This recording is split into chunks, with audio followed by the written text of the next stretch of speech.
Om Mani Padme Hum.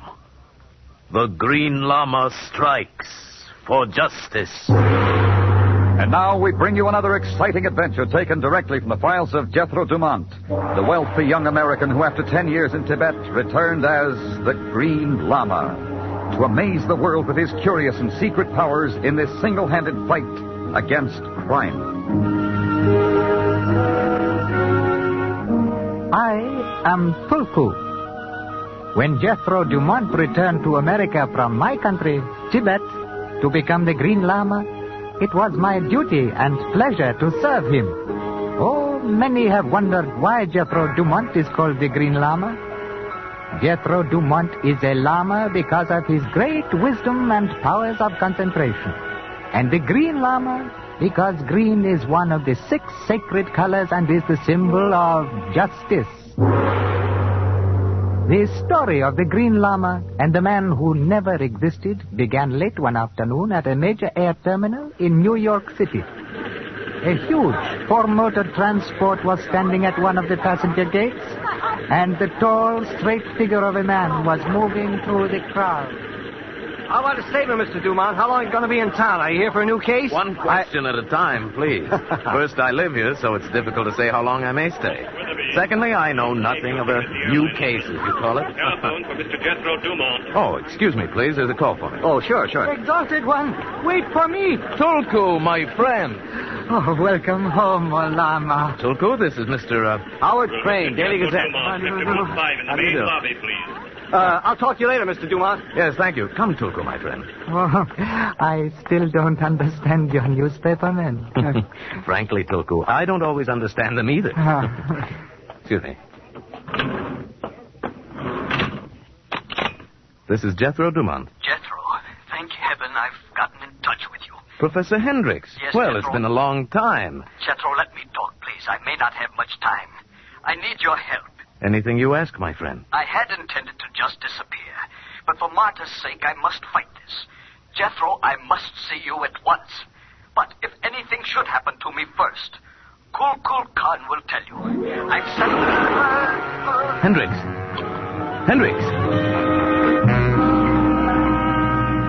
And that's why I thought we'd come straight to the apartment, Tulku.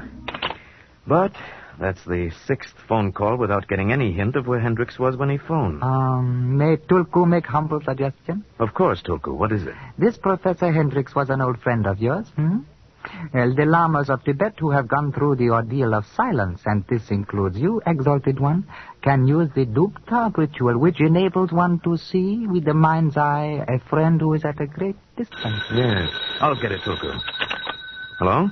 That's you, Mr. Dumont? This is Sergeant Whalen. Yes, Sergeant. We just found a guy on the street with a bullet through his head. Oh? There ain't a bit of identification on him anywhere except a piece of paper with your name and phone number on it. Know anything about it? I might, but I'd have to see him first. Yeah, that's why I called. How about meeting me at the morgue? All right, I'll be there in 10 minutes, Sergeant.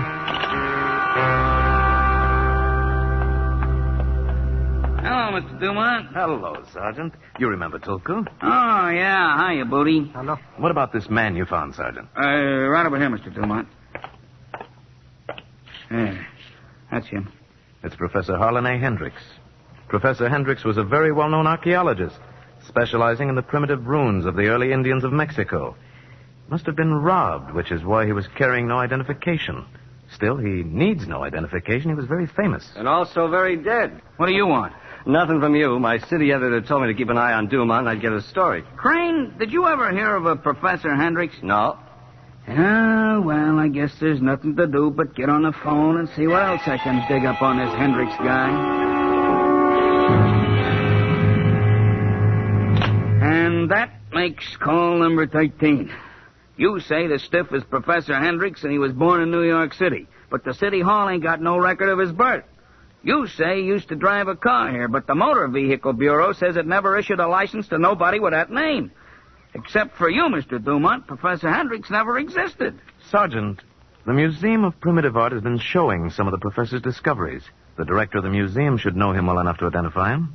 Yeah, that's a good idea. Let's run up there right now. I think I'll go along with you. All right, Mr. Crane.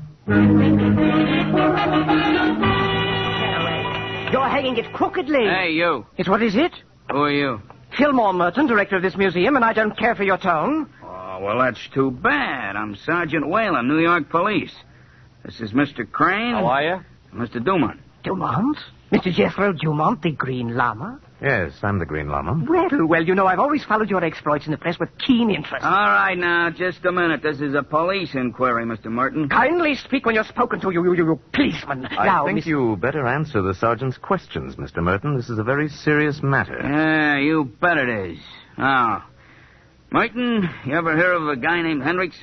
Harlan Andrew Hendricks? Well, of course. He quite recently discovered a Maya temple in Mexico with some extremely rare pieces of Maya wood carving in a perfect state of preservation. Now, we've been having an exhibit. I do not want to lecture. Just tell me when you saw Hendricks last. Oh, I never saw him. Well, then how do you know him? Well, by correspondence, of course. In fact, I had a letter from him only yesterday. I'm leaving tonight to visit him at his excavation near Mexico City. You mean you didn't know that Hendricks was in New York City? Oh, that's quite impossible. Huh? Well, somebody murdered him here this morning. Oh, dear. This is such a frightfully upsetting day. First the robbery last night, and now the... Robbery?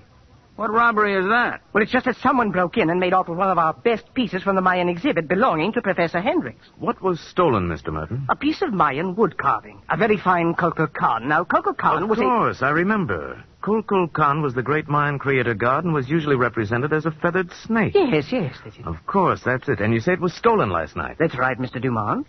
Well, under the circumstances, Mr. Merton, I guess you won't need to make your trip to Mexico. Oh, there will still be details to work out concerning another exhibit of the things he's already uncovered. I suppose I can still make arrangements with the professor's daughter in Mexico. Oh, he's got a daughter there? What's her name? Miss Martha Hendricks, I believe. One moment. Has it occurred to you, Sergeant, that the entire answer to the murder of Professor Hendricks might be in Mexico? Okay, I'll have the Mexican cops see what they can get out of the girl. You coming, Mr. Dumont? I don't think so, Sergeant. I think I will go home and meditate about murder. Makuno, Makuraga Amim Loke, Manevam Ponpo Satong Nigas, Pranosongo. Oh, Makaruga, lift aside the veil so that the Green Lama may see the road to justice. Exalted one? Yes. The trial of the Sungo, if prolonged, is dangerous even for so advanced a Lama as you. You learned? Only a little, Tulku. As you know, the trial of the Sungo will only permit the location of an object. By concentrating on the Kukulkan, I saw a great excavation, and lying on a desk somewhere near, there was the Kukulkan. An excavation? Then it must be the one in Mexico where Professor Hendricks worked, huh? Yes, I think so. I believe Hendricks mailed the Kukulkan to himself.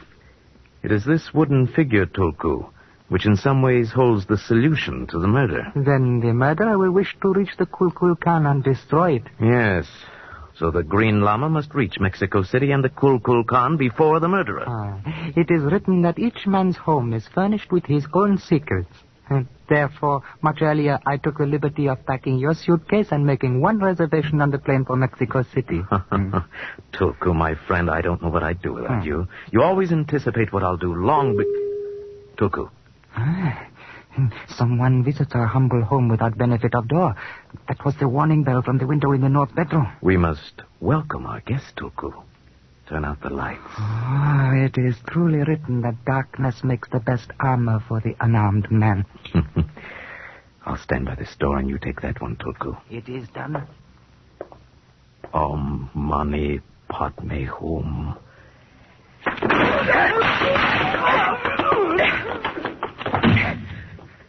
Tulku, are you all right? Yes, exalted one. But Tulku is most embarrassed. I reached for him but managed to get only his gun. Oh, it's all right, Tulku. It was enough to make him fail. And having failed once, my Lama, he will try again. Well, Mr. Merton, I was hoping this would be the plane you were taking. Mind if I join you? Well, Mr. Dumont, well, this is a surprise. I had no idea you were going to Mexico. I decided rather suddenly. Well, then this must mean that you're going to do something about the death of poor Professor Hendricks. I'm so glad. Tell me, Mr. Dumont, do you believe there is a connection between his death and the theft of the Kulkul Khan from our museum? Yes, I believe there is a connection. I think that Professor Hendricks might not have been murdered if the Kulkul Khan had not been stolen. Oh, dear me. I realize, Mr. Dumont, that I'm not the athletic type. But if there's anything I can do to help you while we're in Mexico, I shall be most happy to do so. Thank you, Mr. Merton. However, I don't think it's necessary. And it might be dangerous. Oh? Earlier this evening, someone entered my apartment and fired several shots at me before escaping. Obviously, the murderer is on his way to Mexico to destroy what he thinks is the only clue to his identity, perhaps to kill again. He may even be on this plane. Why, I believe you're trying to frighten me, Mr. Dumont. Well, after all, Mr. Dumont, there's only you and me, and... Well, surely, Mr. Dumont, you're not suspecting me. Please, What's the matter, Merton? Did you choke on a Kulkul Khan? Well, Mr. Crane, what are you doing here? I'm just going along for the ride. Oh, dear, I feel quite ill. I hope you gentlemen will excuse me. Perhaps the stewardess has a remedy for air sickness. There, must be a pretty big story involved if your editor's sending you to Mexico. Same old story. Of course, it'll be a bigger story if I should hit on the answer before the Green Lama does. How did you know I was going to Mexico City, Mr. Crane? Well, you know how it is. In a way, your racket and mine are alike. Oh? We both go around sticking our noses in a business that doesn't concern us. I wonder which one of us will live the longest.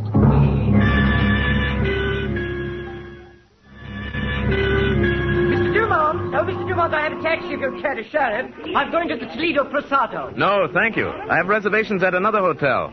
Have you seen Mr. Crane? Well, I believe he was telephoning the last time I saw him. Taxi, senor. This way, senor. Taxi all ready, very clean, very cheap, very nice. You get in, see? All right.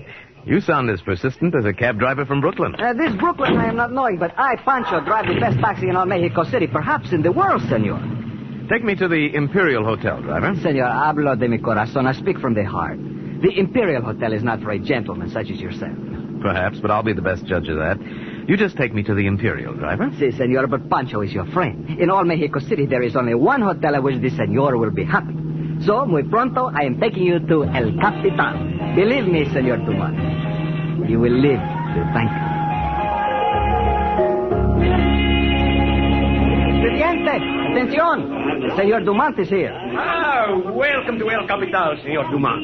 We have your reservation. The room is waiting. Reservation? But who made it for me? But you did, senor. I myself took the car. Oh, I see. Your room, senor, is 609. Pancho, clerk, where'd the taxi driver go? Oh, no, senor. Taxi drivers, they are here today, gone tomorrow. Yes, but they seldom go without being paid. Perhaps he will remember later and return, senor. In the meantime, your room awaits you. We, the El Capital, senor, are proud to have as our guest the great and celebrated Lama Verde. I trust your stay here will be pleasant, senor. I thought they'd have someone waiting up here for me, but I never thought it would be such a pretty girl. You are Mr. Dumont, aren't you? Yes? I'm Marta Hendricks. My father was Harlan Hendricks. Mm-hmm. Do you have any proof of your identity? I'm afraid I don't understand. Why should you ask me that? How did you know I would be here? Why, my father often spoke of you as his friend. He once told me that if I needed help to call you, and he gave me your phone number in New York. I see. When I learned that my father was dead, I called, and your friend Tulku said you were on your way here.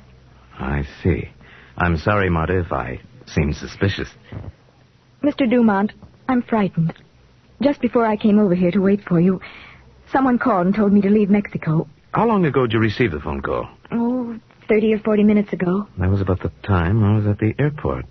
Marta, did a package arrive today for you or your father from New York? Why, yes. There was an airmail package addressed to Dad, but I didn't open it. I didn't know then. Where is that package? At Dad's office out at the excavation. Mm-hmm. Marta, I think that package is the key to your father's murder. Oh. We have to get it before the murderer does. Come on.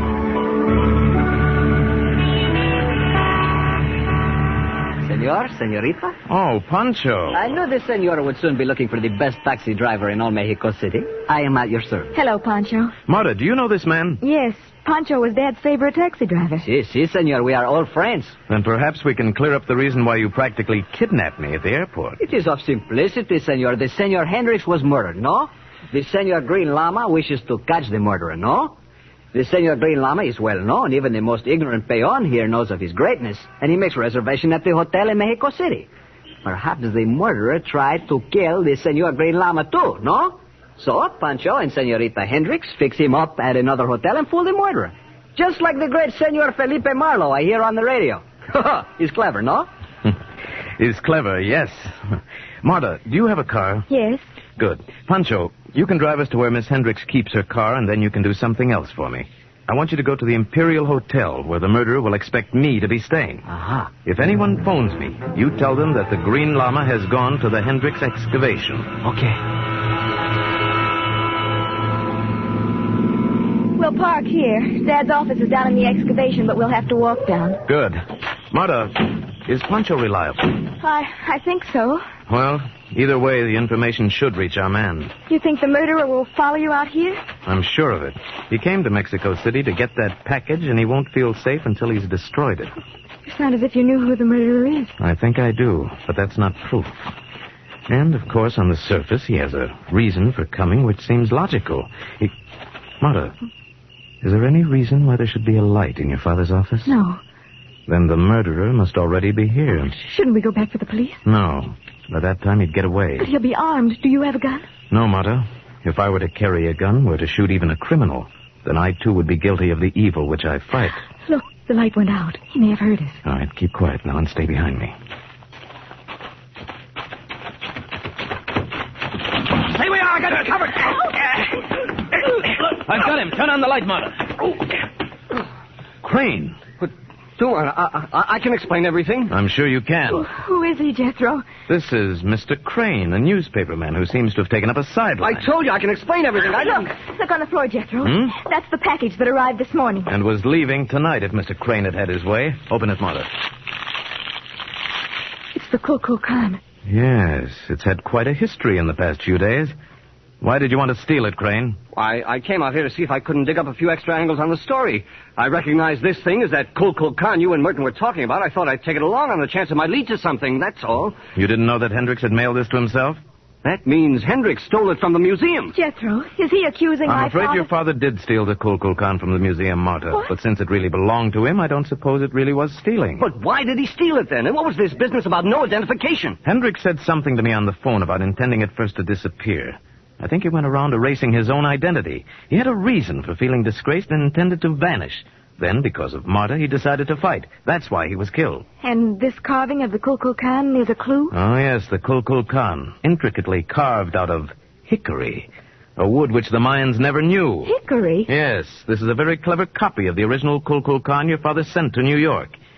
You see, someone was copying his discoveries and selling them as the real carvings. Oh, Jethro, this man... No, Marta. Crane isn't the murderer. He's just a newspaperman with too much curiosity. But I know who the murderer is, and I have known for some time. Yes. Yes, the so clever Green Lama, who knows all and sees all. No, don't move any of you. Mr. Merton, what are you doing? I was wondering when you'd get here, Mr. Merton. I knew you had to try to get this counterfeit carving because it was the clue to your whole scheme. When Professor Hendricks took this from the museum to prove what you'd been doing, you killed him. But he'd already mailed it here. Yes, dear me, yes. I was quite perturbed when I discovered he didn't have it with him. May I trouble you to hand it over now? Mr. Dumont, why don't we just slap that gun out of his hand and... Please! I'm an excellent shot, Mr. Crane. Why, you are... Obviously. I must kill the three of you. But I must say that I feel quite faint at the thought. I'll bet. Mr. Merton, look at me. Now, please, Mr. Dumont. I will definitely not give you time to do any of those weird Tibetan things. Look at me. I shall fire at the first sign, really, I will. Padne, padne, Don't you come any closer to me. The Green Lama Stay away. strike. Stay away, you hear? Oh, just... Don't you come...